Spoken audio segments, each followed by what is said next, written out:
కామారెడ్డి జిల్లా దోమకొండ మండల కేంద్రంలోని ఎస్ఐ గణేష్ మాట్లాడుతూ గత 2 రోజుల క్రితం దోమకొండలోని అధిక వడ్డీలు ఇచ్చేవారిని ఎంక్వైరీ చేయగా అందులో 2 పైన కేసులు నమోదు చేయడం జరిగినట్లు ఎస్ఐ గణేష్ తెలిపారు. అదేవిధంగా ప్రజలు అధిక వడ్డీల ద్వారా మోసపోయినట్లు ఎవరైనా ఉంటే పోలీస్ స్టేషన్కు వచ్చి దరఖాస్తు ఇచ్చినట్లయితే వెంటనే వారిపై తగిన చర్యలు తీసుకుంటామని, అదేవిధంగా ప్రజలు ఎవరు కూడా మోసపోవద్దని ఎస్ఐ తెలిపారు.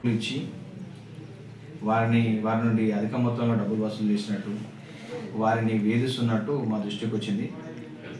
గత 4 రోజుల క్రితము 2 వ్యాపారులపై అధిక వడ్డీకి ఫైనాన్స్కి ఇచ్చిన 2 వ్యాపారులపై కేసు నమోదు చేయడం జరిగింది.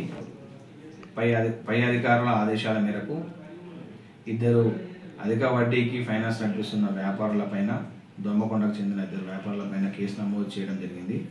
ఇంకెవరైనా బాధితులు అధిక వడ్డీ బాధితులు అప్పు తీసుకొని, అవసరం మేరకు అప్పు తీసుకొని అధిక వడ్డీ చేత బాధించబడుతుంటే ఆ బాధితులు పోలీస్ స్టేషన్కి వచ్చి కంప్లైంట్ చేయొచ్చు.